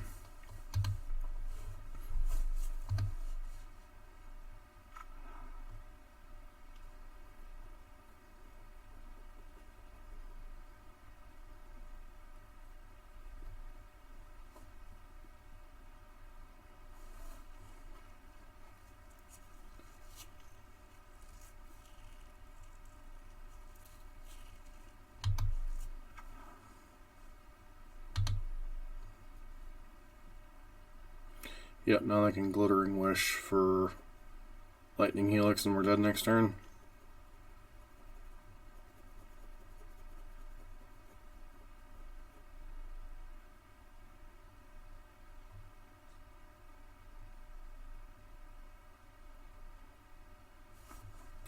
Tap this for green black. Glittering Wish, grab.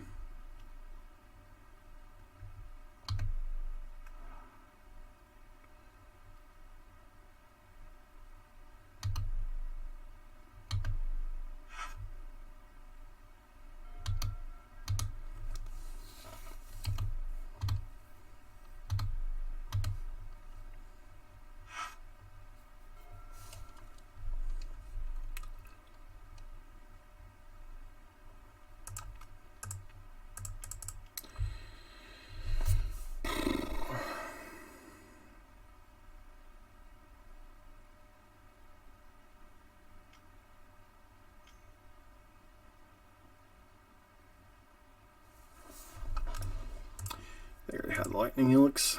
Okay.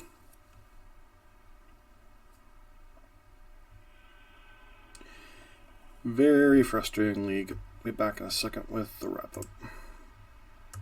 So I think the thought process here is a couple-fold. We played a ton of rough to close matchups. We got a little bit lucky against Neo Brand that they kind of bricked off, and we were able to sequence things the kind of the way we were. Against E-Tron, we bricked off a little bit there at the end in game number 3. I think that ended up costing us that matchup. And then Humans is just a rough, close difficult matchup, especially if you don't want to win game 1. And then Teamer Teamer Urza is an extreme pain in the butt to play against. And then Niv Reborn, the way that most decks are structured, usually has all 4 Lightning Helixes, multiple Kai's Guiles, and ultimately a lot of their cards end up being 2 and 3 for 1s against us, and it's just really hard to overcome that amount of life gain, that amount of just kind of built-in hate against a deck like Burn, which is very much a critical mass aggressive deck. I think a couple things worked against us variance-wise there. Certainly I did keep a couple 1-land hands. I don't think that I think there was one that we kind of got stuck on 1 land and it punished us a little bit, but I think in general I was pretty happy with the keeps that I made a lot of the time. I think one big contributing factor to struggling in a lot of those matchups was we were on the draw a lot, which in a format like Modern is extremely relevant. And then against a lot of the decks we were playing against, it gets even more amplified. You know, like if we go 1-drop an Eidolon before they can get a spell down, makes a huge difference. But a lot of these decks are getting quick, efficient, and even in the process of going over the top of each other, like these 5-color Niv decks and this Teamer Urza decks, they have just enough tools against Burn to make our life difficult, especially if we're not on the play with our absolute best draws. And Burn can't always have its absolute best draws every game. So, other than the random 5-0 we had, and it was like kind of close-ish, I haven't felt particularly good about Burn's position in the meta. Now maybe that new companion pet will help, but I don't think Burn's problem is going long with that particular style of card.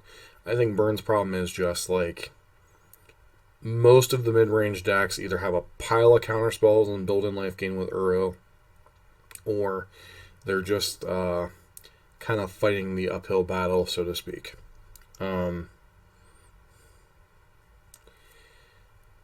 I really don't know how else to change it. Like, honestly, you know, you've seen me do the meme stuff with, like, the counter spells out of the sideboard. You've seen me, like, go do the Urza burn decks. Or not Urza. The Oko burn decks is kind of like a gag. I think it might be time to, like, test a little bit harder hitting version, like a Zoo deck or something that, like, is more board-based rather than more spell-based. I think those particular decks might be well situated. Maybe that's the reason why the Gruul mid-range deck that was kind of like Ponza-less Ponza has been doing well, is it just hits a lot harder and its threats are a little bit more resilient. I don't know. I just don't think Burn's in a particularly good place right now.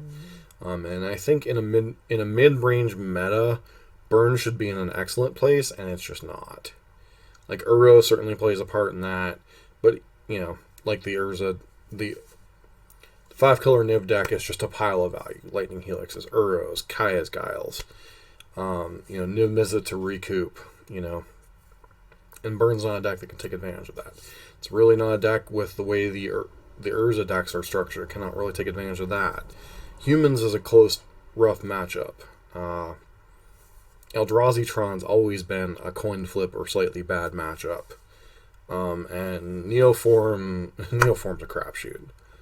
I think the deck got a little bit worse with the rebanning of Once Upon a Time, but not even all the versions were playing Once Upon a Time there. So I still think Burn can do well in particular tournaments. I just don't think in general it's well positioned in the format. So it's kind of my 2 cents on things. I'll have to go back and rewatch some of the matches. Maybe there was some other plays I could have made where I could have squeaked out another win or two. But this just felt like I felt like I played extremely well.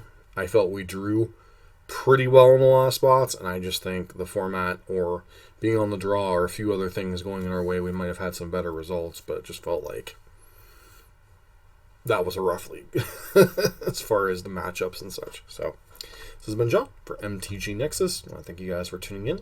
We'll be busting out some more videos later in the week. Don't forget to like, comment, subscribe, especially if you like modern and Pioneer content, especially Burn and Jund based things. We do some other things here and there.